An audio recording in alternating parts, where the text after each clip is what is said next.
Assalamu alaikum friends, and welcome to Pure Brain Joy. Micheal Jackson. Who was he? I don't need to tell you about him. He doesn't need any introduction. In this video, I'll tell you the real reason behind the death of Micheal Jackson. I'll try to cover only truth rather than the conspiracy theories. So, let's start. The world's most famous performers and the king of pop died on the 25th of June, 2009. The cause of death was the propofol injection having drug in it. The doctor of Micheal Jackson, Dr. Conrad Murray, claims that he injects him this injection for the last 60 days because he had trouble in sleeping. Due to overdose of this injection, Micheal Jackson died just at the age of 50. Dr. Conrad Murray was arrested and sentenced for 4 years, but he just spent 2 years in there and released. But friends, the story is not as much simple as it seems. Before his death, his life was threatened by someone.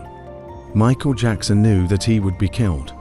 On 27th of June 2013, during an interview, the eldest son of Micheal Jackson, Prince Jackson, told that Micheal Jackson often talked to someone on telephone, and after that he started crying and told his son, "They are going to kill me." Not only that, his daughter, Paris Jackson, claims that her father was murdered, and all of his family members knows. She claims that Micheal Jackson oftenly told her that he might be killed soon. Surprisingly, just a few weeks before the death of Micheal Jackson, he gave 13 letters to his close friend. It writes, "Some people wanted to kill me, and I am scared about my life." That friend of him was a businessman, and also he was there with him when Micheal Jackson gave him those letters. All of the signs shows that his life was threatened by someone, and he already knows this. But whom his life was threatened from, let's discuss.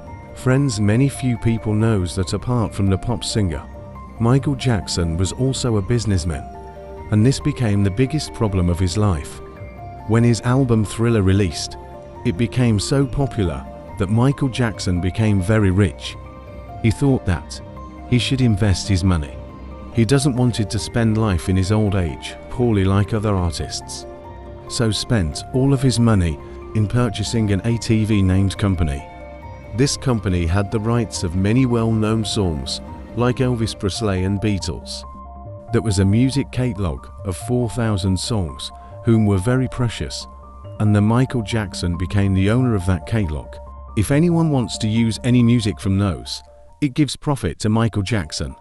In 1984, Micheal Jackson bought ATV company in $47.5 million, which was such a huge amount, and after some time, he got profit from those.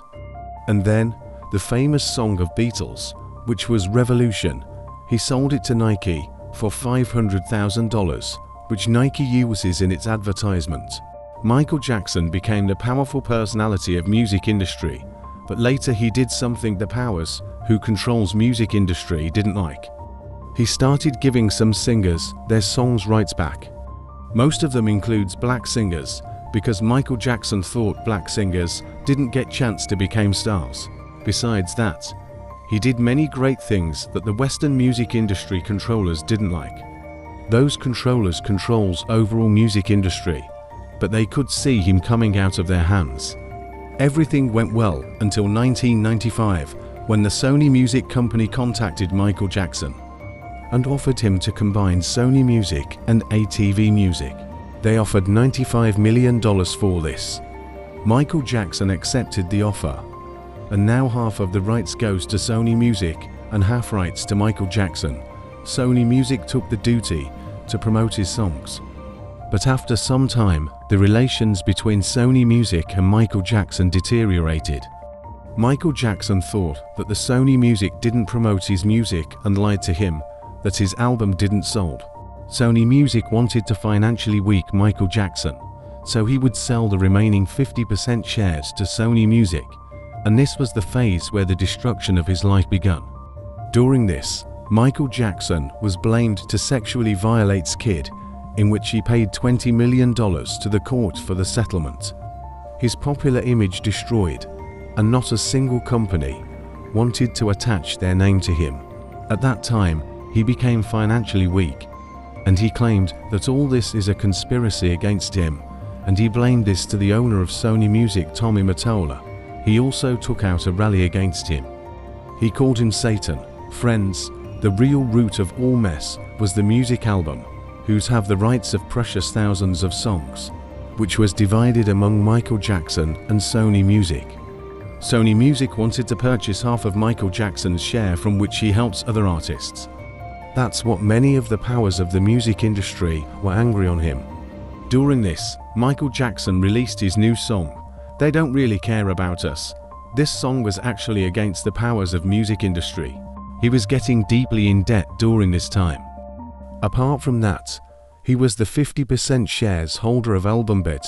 Micheal Jackson doesn't want to sell his half shares. During this period, an AEG entertainment company of him a world tour, aiming 10 concerts.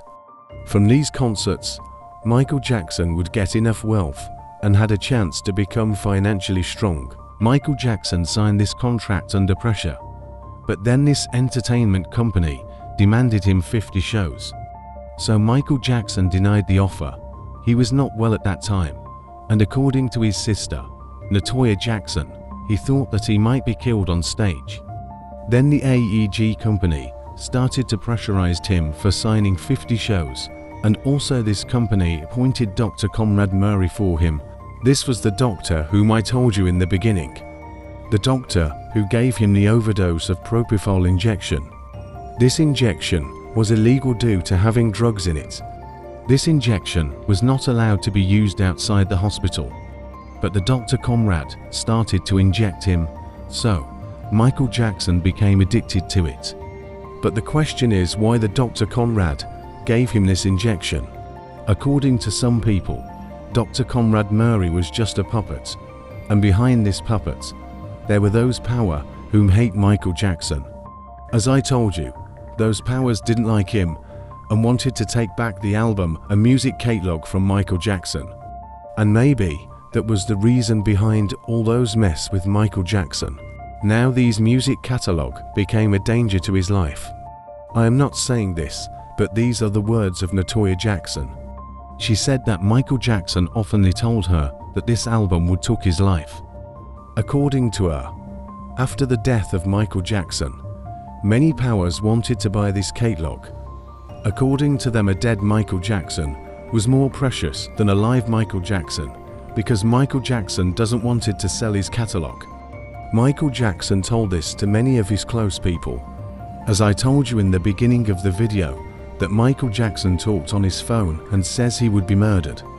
According to Prince Jackson, Micheal Jackson talks on phone with the CEO of AEG company and said that he would be murdered.